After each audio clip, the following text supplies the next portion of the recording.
Today, we're going to talk about exactly what to do when your brain feels foggy and overwhelmed and why it's probably the last thing you'd think to try. Life is beautiful.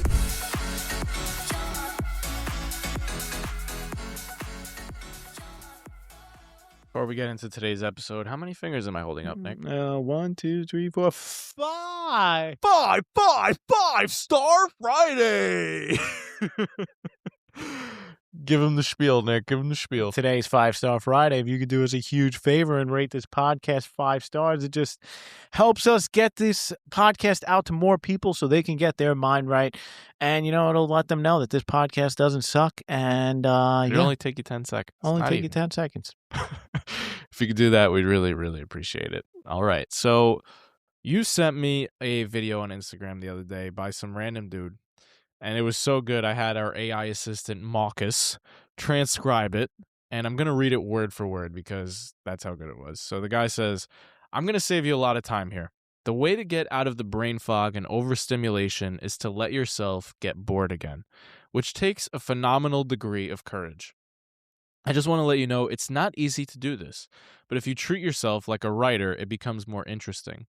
Neil Gaiman is the author of Coraline, American Gods, The Graveyard Book, a number of other really successful novels, and his routine is he takes a notebook, a physical notebook and a pen, and he sits outside or somewhere quiet, and he lets himself get bored. His rule for himself is he doesn't have to write, but he can't do anything but write. So he allows himself to become bored, to become understimulated, to the point that he actually wants to put something down. This is exactly how you're going to get all the gunk out of your brain, how you're going to clear up some space in your own mind and find what you're actually interested in. Because eventually, in a state of genuine boredom, you're going to start putting ideas down, and you're going to find that you're capable of having interesting ideas. It takes a little bit of exposure, but in the beginning, you don't have to force anything. You have to take stuff away. You have to take distractions away. You have to take the noise and the stimulation and excitement away so that the creative work becomes the drug you seek. It takes a little bit of time and patience. It's not going to happen overnight, but when you get there, it's going to be so much fun.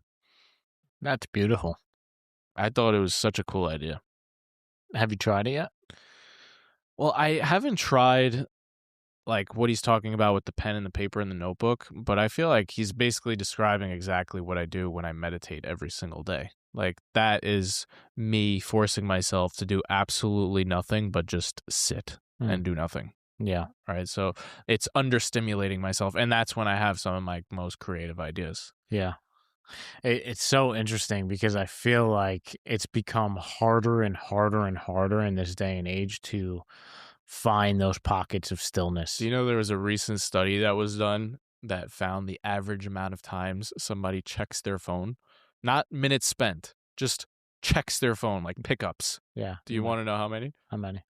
2,617 times a day. That's insane. That's insane. I always think about like, what if you like can get someone who lived 100 years ago and bring them back to life and then put them on Earth right now and just walking around in New York City and they'd just be like, what is going on right now? Everyone is like looking at this little device while they're walking and no one is basically present and talking to each other. It's just this device and you. Yeah. You know that the raw dogging challenge that's been going viral? I do.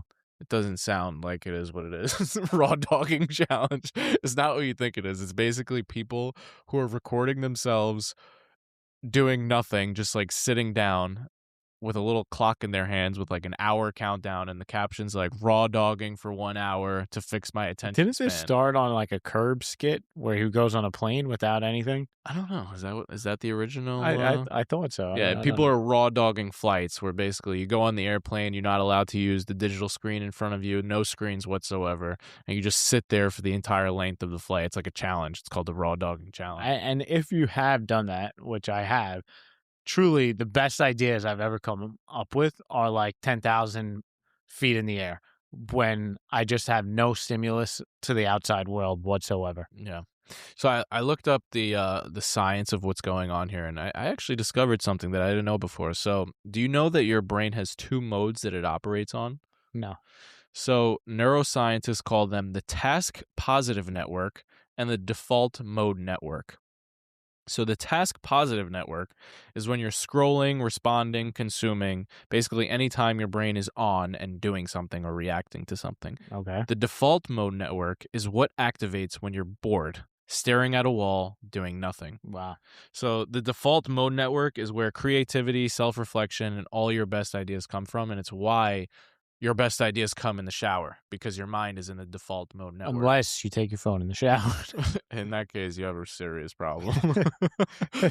So I feel like what a lot of us describe as brain fog is really just overstimulation. I think Yeah. we've gotten to a point where we're not thinking clearly and our brain feels so overwhelmed and cloudy because it's brain clutter more than brain it's fog. more like your brain is fried. Yeah. It's like you fried it Yeah. because you've never given your brain a chance to go back to the default mode network. Yeah. And without that, you're just constantly in the task mode and you're just never giving it a chance to rest. Yeah. And, you know, the greats have talked about this, right? There's famous quotes. Pablo Picasso, without great solitude, no serious work is possible.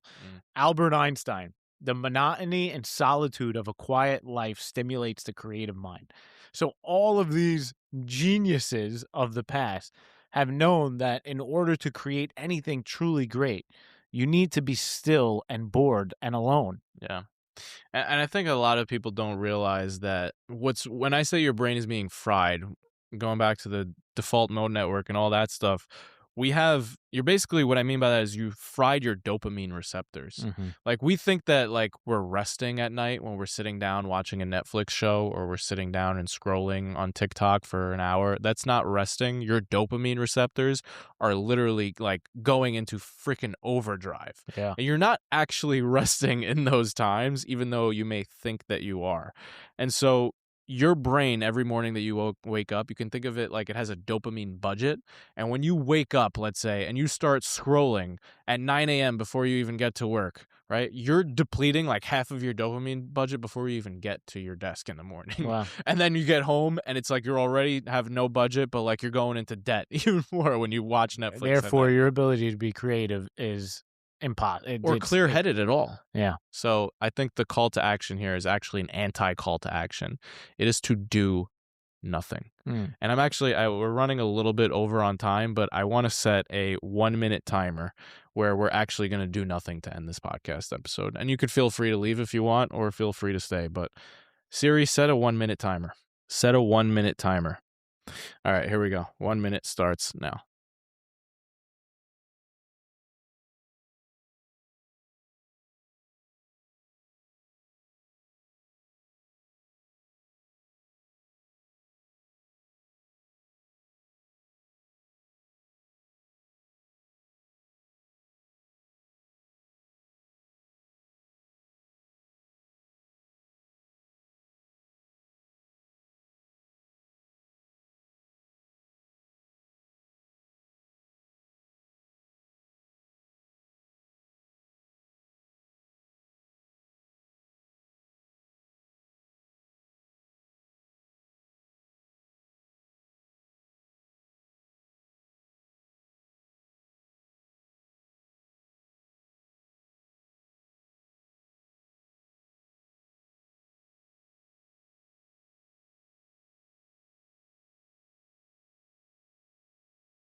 All right, that minute is over. I would say I will end by saying this.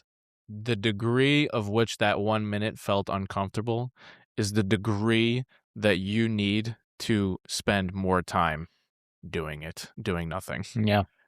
That is what I'll end on. I like it. Well, thanks for raw dogging with us for a minute there.